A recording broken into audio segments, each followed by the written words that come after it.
Welcome to Travel with Sean. I'm Sean, and today we are in Prague, the capital city of Czech Republic. Used to be the capital city of Czechoslovakia.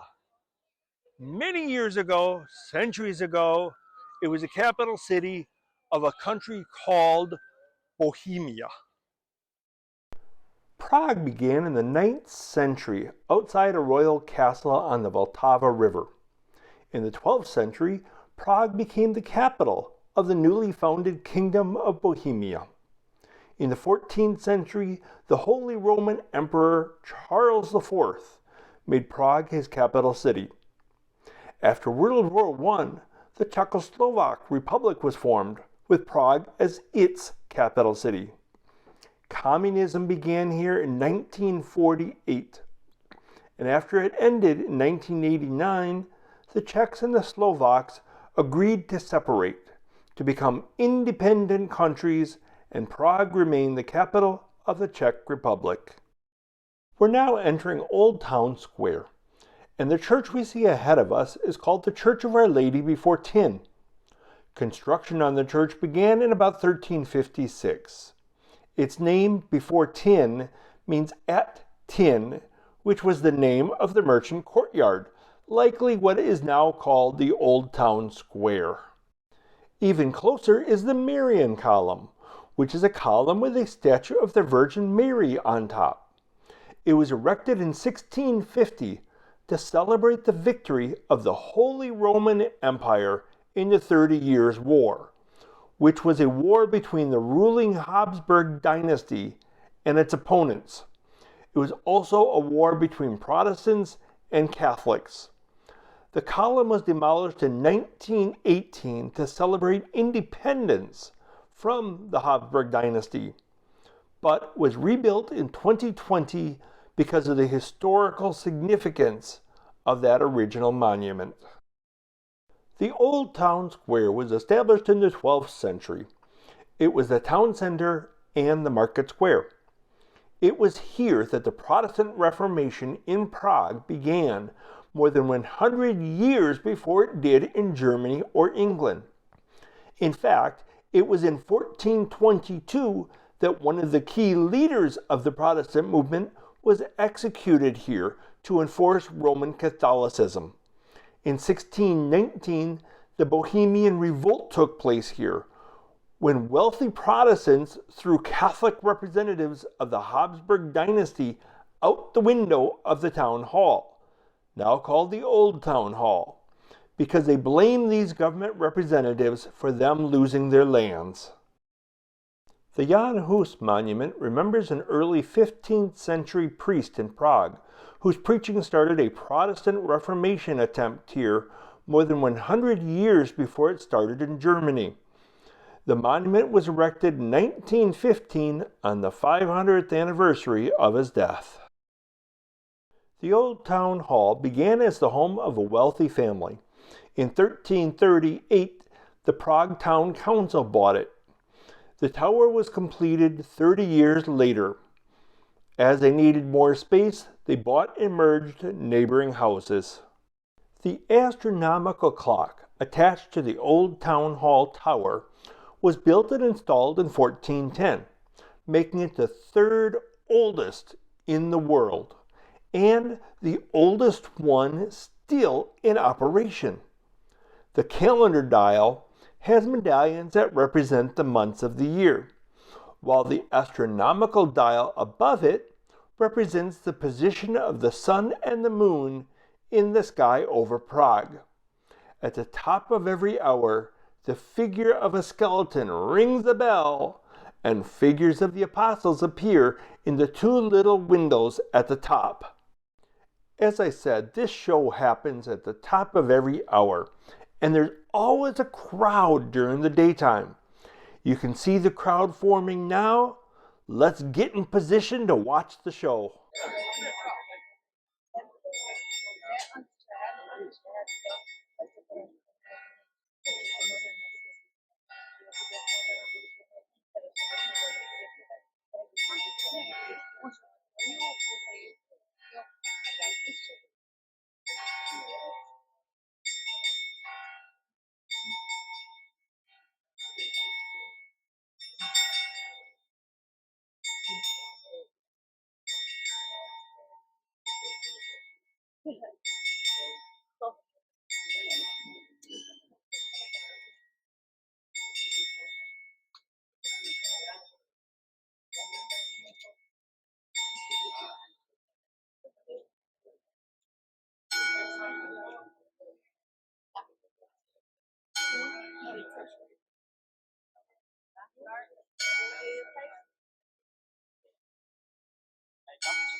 The Church of St. Nicholas in Old Town Square was where Jan Hus and his successor were preaching Protestant Reformation in the early 1400s.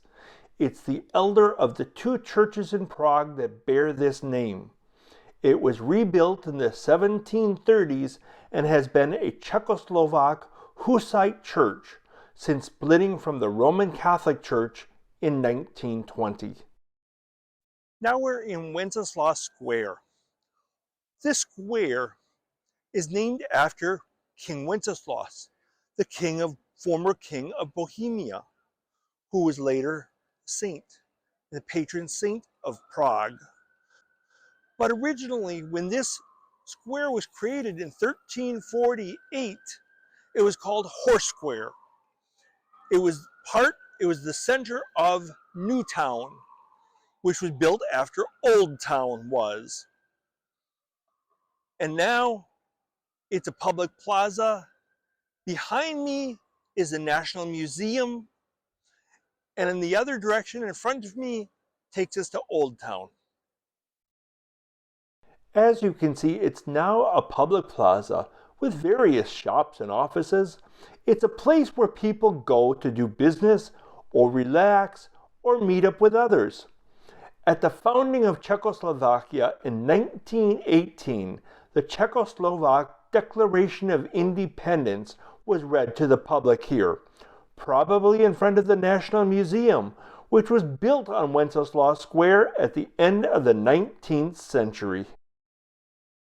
The Czech National Theatre is considered one of the most important Czech cultural institutions because it helped preserve the Czech language, music, and drama.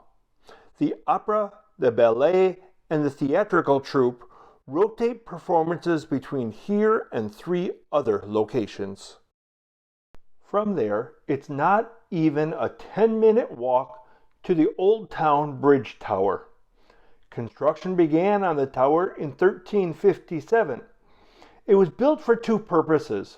1, to be a defense against possible invaders, and 2, to be a symbolic arch of triumph through which kings of Bohemia would pass on their way to the Prague castle.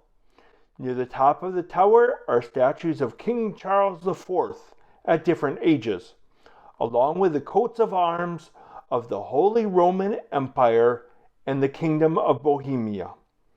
At the very top are statues of Saint Adalbert and Saint Sigismund of Burgundy. Behind me is the Charles Bridge. It was built of stone in the 14th century. It connects Old Town with New Town, which is where you find the St. Vitus Cathedral and the Prague Castle. Charles Bridge is named after King Charles IV, the first Bohemian king to become the Holy Roman Emperor, and the one who laid the first stone. That took place at 5:31 a.m. on 9 July 1357 because it created a palindrome, 135797531. The original purpose of the bridge was to host tournaments for knights to prove themselves. From it, there is a beautiful view of the Vltava River, with the old buildings in the distance and lining the sides of the river. You'll want to stop, take some pictures, take your time, and enjoy the view. Café Louvre, behind me, was built in 1902, and from 1911 to 1912, Albert Einstein was here a lot. Why? Because he was working at the German University of Prague. So this was his favorite place to come eat and have a beer. The cafe is on the second floor and has a gift shop where you can buy a souvenir apron or t-shirt with Einstein's picture on it. This memorial is of the anti-communist student protest in Prague on 17 November 1989 that started the Velvet Revolution and brought about the fall of communism in Czechoslovakia.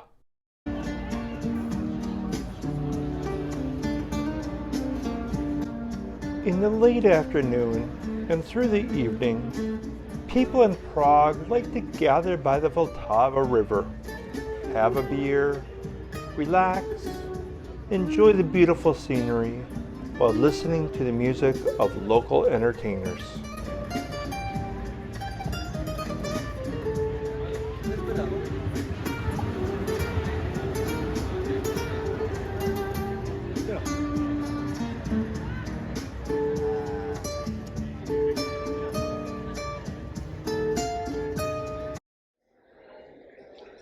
Going out to a local Czech restaurant for dinner.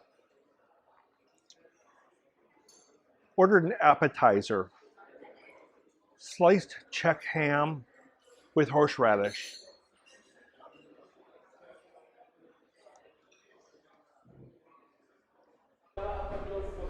Now for the main course, I'm having beef goulash with dumplings.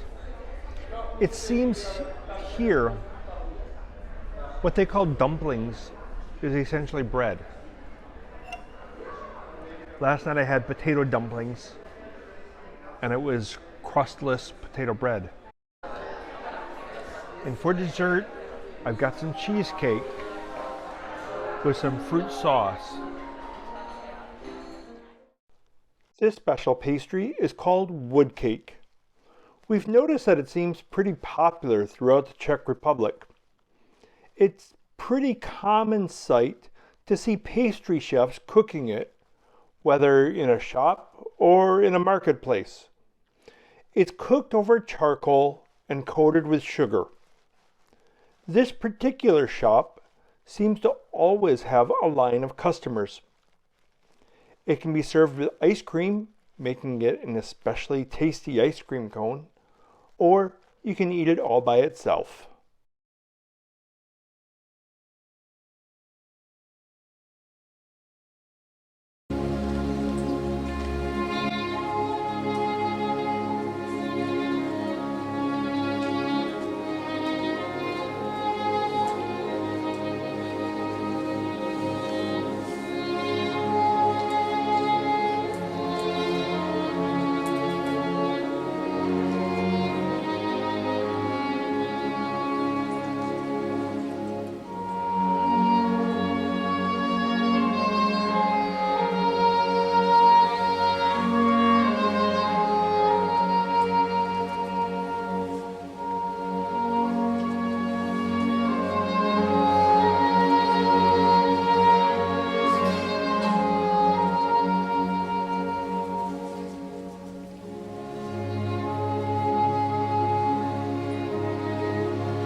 Thanks for watching. If you like what you saw, give me a thumbs up. Please leave a comment. I'd like to know what you thought. Until next time.